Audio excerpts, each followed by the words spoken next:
Assalamualaikum warahmatullahi wabarakatuh. Selamat pagi, salam sejahtera untuk kita semua.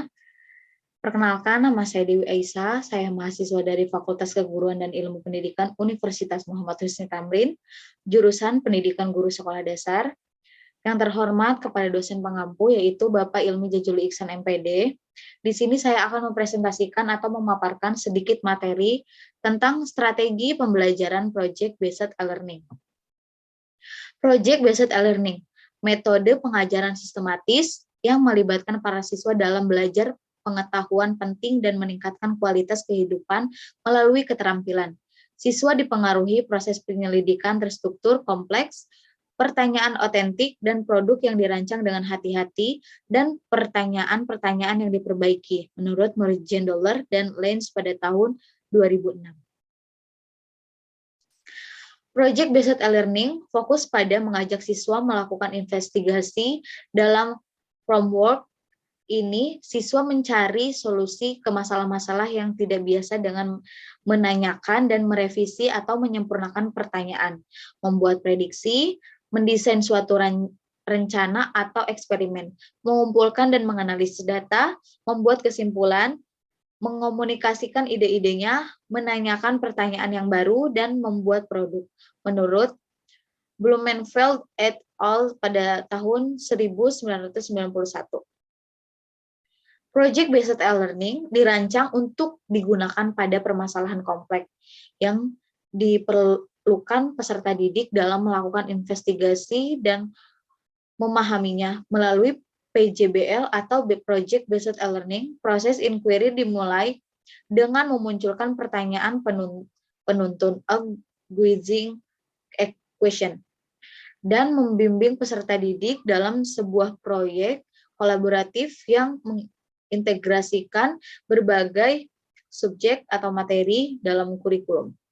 Pada saat pertanyaan terjawab secara langsung, peserta didik dapat melihat berbagai elemen utama sekaligus berbagai prinsip dalam sebuah disiplin yang sedang dikajinya. PJBL merupakan investigasi mendalam tentang sebuah topik dunia nyata. Hal ini akan berharga bagi atensi dan usaha peserta didik. Mengapa Project Based Learning atau PJBL itu penting? Yang pertama, dengan membawa kurikulum ke dalam konteks kehidupan nyata melalui pendekatan PJBL, siswa didorong untuk menjadi pekerja mandiri, pemikir kritis, dan pembelajaran seumur hidup. PJBL ini bukan hanya sebuah cara belajar melainkan cara bekerja sama. Keuntungan pembelajaran berbasis proyek. Yang pertama, meningkatkan motivasi belajar peserta didik untuk belajar, mendorong kemampuan mereka untuk melakukan pekerjaan penting dan mereka perlu untuk dihargai.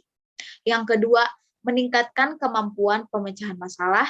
Yang ketiga, membuat peserta didik menjadi lebih aktif dan berhasil memecahkan problem-problem yang kompleks. Keuntungan yang keempat yaitu meningkatkan kolaborasi. Yang kelima, mendorong peserta didik untuk mengembangkan dan mempraktikkan keterampilan komunikasi. Yang keenam, meningkatkan keterampilan peserta didik dalam mengelola sumber.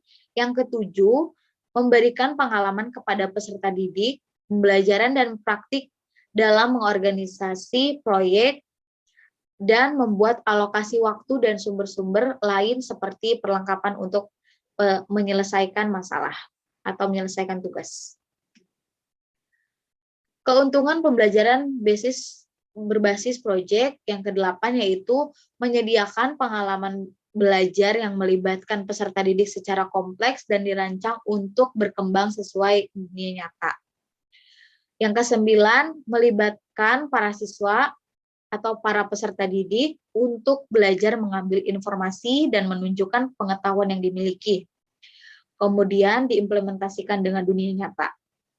Yang ke-10, membuat suasana belajar menjadi menyenangkan sehingga peserta didik maupun pendidik menikmati proses pembelajaran. Kelemahan pembelajaran berbasis proyek. Yang pertama, memerlukan banyak waktu untuk menyelesaikan masalah. Yang kedua, membutuhkan biaya yang cukup banyak. Yang ketiga, banyak pendidik yang merasa nyaman dengan kelas tradisional, di mana instruktur memegang peran utama di kelas.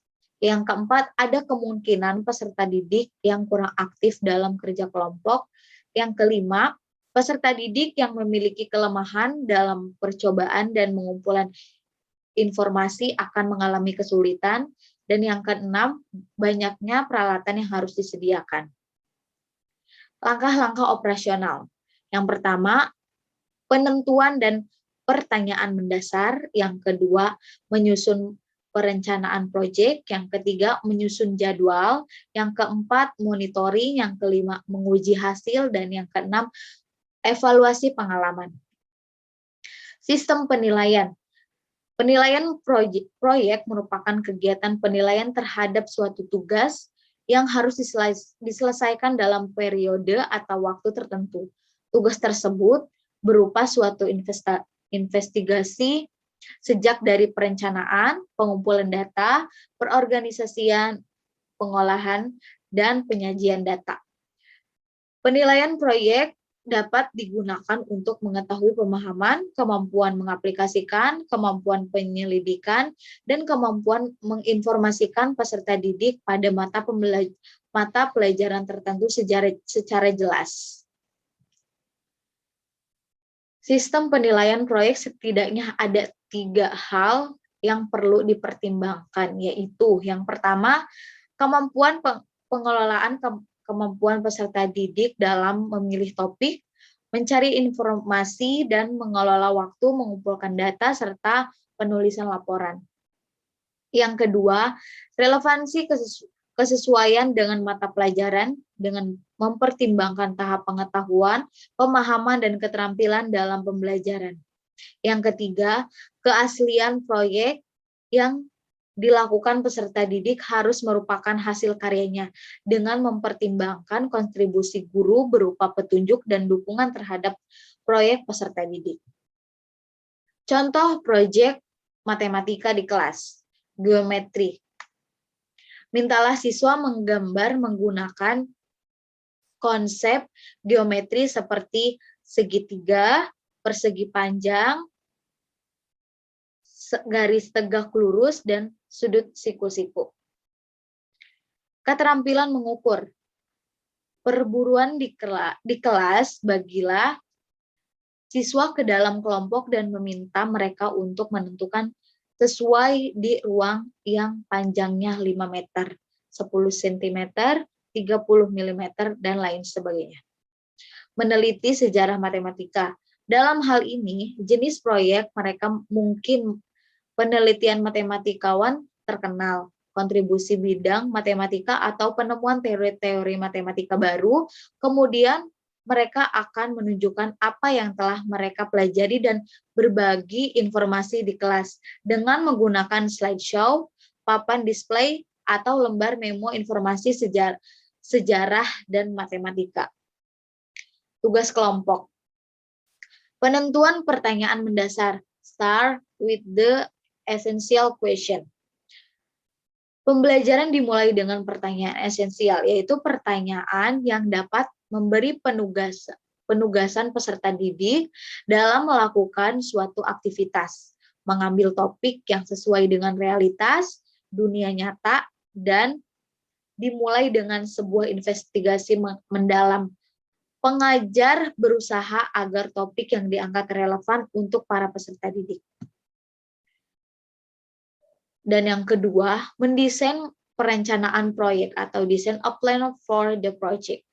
Dengan demikian, peserta didik diharapkan akan merasa memiliki atas proyek tersebut. Perencanaan berisi tentang aturan main, pemilihan aktivitas yang dapat mendukung dalam menjawab pertanyaan esensial dengan cara mengintegrasikan berbagai subjek yang mungkin serta mengetahui alat dan bahan yang dapat diakses untuk membantu penyelesaian proyek.